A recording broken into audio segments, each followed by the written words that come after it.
all signs. Ano yung dark side or issue dito sa person mo?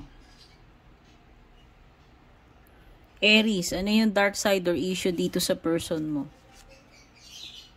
Believe that others are the only source of love.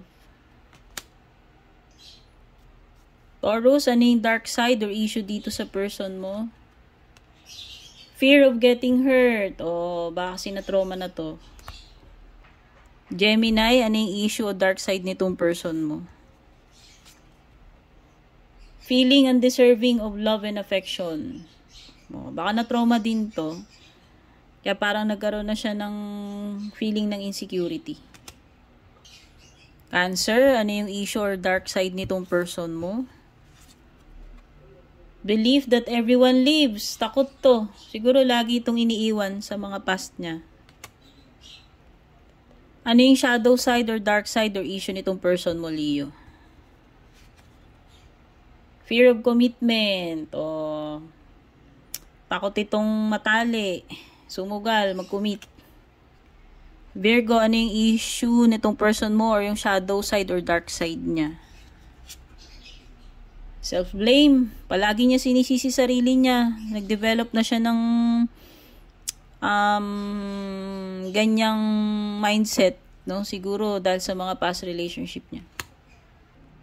Libra, ano yung shadow side or dark side nitong person mo or anong issue dito sa person mo?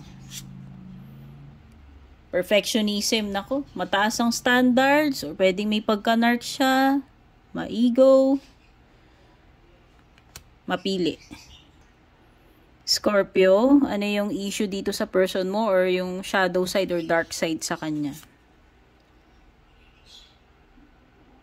O lack of self-confidence. No? Pwedeng ito ay resulta ng issue ng mga trauma or mga hindi magandang pinagdaanan niya. Kaya tuloy parang siya yung nagiging people pleaser or nawalan siya ng confidence.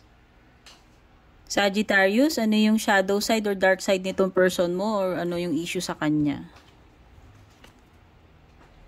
Madami siyang insecurities, dear.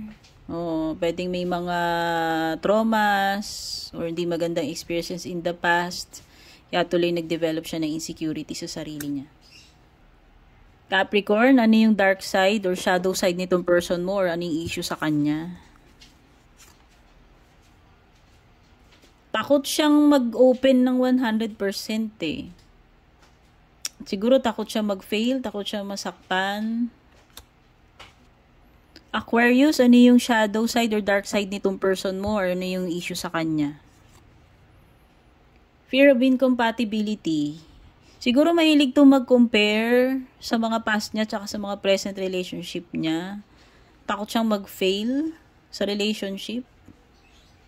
Takot siya na hindi siya mag-fit in. Yan. Pwede may mga insecurities din siya. Pisces, ano tong shadow side or dark side nitong person mo or ano yung problem or issue sa kanya? Victimhood, nako. Baka tong person mo, hindi rin naman natin siya masisi. Pwede kasing nabiktima na rin siya in the past. Pwedeng hindi maganda yung experiences niya sa past. Kaya siguro parang meron siyang ganitong complex, no? Which is parang palaging nasa isip niya siya yung dehado or nabibiktima sa relationship.